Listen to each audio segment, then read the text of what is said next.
Hello, അസ്സലാമു അലൈക്കും. Welcome to Shaz's kitchen. എല്ലാവർക്കും സുഖമാണല്ലോ? അൽഹംദുലില്ലാ, എനിക്കും സുഖമാണ് കേട്ടോ. ഇന്ന് 2 റെസിപ്പിയുമായിട്ടാണ് കേട്ടോ വന്നിട്ടുള്ളത്.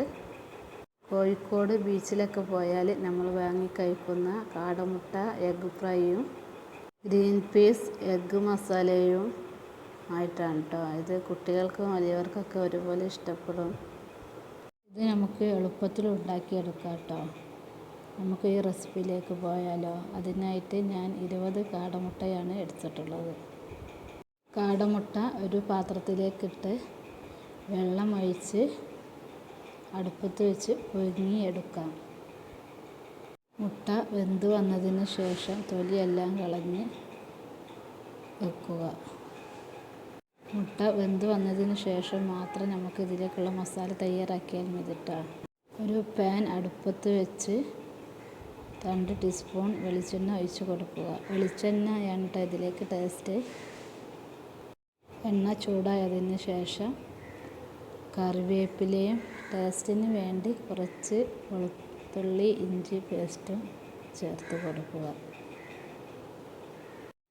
1 ടീസ്പൂൺ മുളക് പൊടിയും 1/2 ടീസ്പൂൺ വലിയ ജീരകം പൊടിച്ചതും 1 ടീസ്പൂൺ ചിക്കൻ മസാലയും ചേർത്ത് ഇളക്കി കൊടുക്കുക. ഉപ്പും ചേർത്ത് തീ കുറച്ച് വെച്ച് മസാലയുടെ പച്ചമണം മാറുന്നത് വരെ ഇളക്കി കൊടുക്കുക. കരിഞ്ഞു പോവാതെ ശ്രദ്ധിക്കണം കേട്ടോ. എന്നിട്ട് പുഴുങ്ങി വെച്ച മുട്ട ഇതിലേക്ക് ഇട്ട് കൊടുക്കുക. എന്നിട്ട് ഒരു 2-3 മിനിറ്റ് തീ കുറച്ച് ഇളക്കി കൊടുക്കുക. കൂടുതൽ നേരം വേവിക്കരുത് കേട്ടോ. മുട്ട ഹാർഡായി പോവും, സോഫ്റ്റ്നെസ് ഒക്കെ കുറയും. എന്നാൽ നമ്മുടെ എഗ് ഫ്രൈ റെഡി കേട്ടോ. ഇനി നമുക്ക് അടുത്ത റെസിപ്പി നോക്കാം.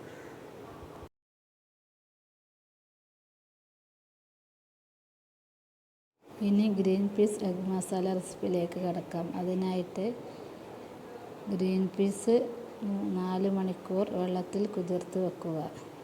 കുക്കറിലേക്കിട്ട് വെള്ളം ഒഴിച്ച് ഉപ്പും ചേർത്ത് 3 വിസിൽ വരുന്നത് വരെ വേവിച്ചെടുക്കാം. ചട്ടി അടുപ്പത്ത് വെച്ച് ചൂടായതിന് ശേഷം 3 ടീസ്പൂൺ വെളിച്ചെണ്ണ ഒഴിച്ച് കൊടുക്കുക. എന്നിട്ട് അതിലേക്ക് ഒരു വലിയ ഉള്ളി അരിഞ്ഞതും ചേർത്ത് വാട്ടിയെടുക്കുക. ഉള്ളി ഒന്ന് വാടി വന്നതിന് ശേഷം വെളുത്തുള്ളി ഇഞ്ചി പേസ്റ്റും 1 ടീസ്പൂൺ മുളക് പൊടിയും 1/2 ടീസ്പൂൺ ചിക്കൻ മസാലയും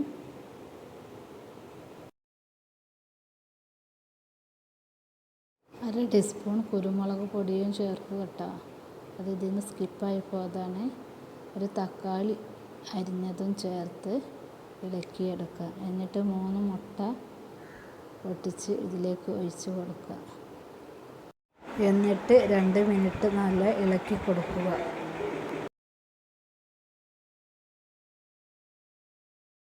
വേവിച്ച് വെച്ച ഗ്രീൻ പീസ് ഇതിലേക്ക് ഇട്ട് എല്ലാം കൂടി നല്ല മിക്സ് ചെയ്തതിന് ശേഷം അരിഞ്ഞു വെച്ച മല്ലിയിലയും ഉള്ളി മുഴുവനായിട്ട് ഞാൻ അതിലേക്ക് ഇട്ടിട്ടില്ല കേട്ടോ. കുറച്ച് ഇതിൻ്റെ മേലെ ഇട്ട് കൊടുക്കാനായിട്ട് എടുത്ത് വെച്ചിരുന്നു. അതും കൂടി അതിൻ്റെ മേലേക്ക് ഇട്ട് കൊടുത്ത് എല്ലാം കൂടി മിക്സ് ചെയ്താൽ നമ്മുടെ green peas egg masala ready കേട്ടോ. ഉണ്ടാക്കി നോക്കണേ. ഇഷ്ടപ്പെട്ടാൽ ലൈക്ക് ചെയ്യുക. പുതിയ കൂട്ടുകാരുണ്ടെങ്കിൽ സബ്സ്ക്രൈബ് ചെയ്യാൻ മറക്കരുത്. അടുത്ത വീഡിയോസുമായി കാണുന്നത് വരെ ഇൻഷാ അല്ലാഹ്.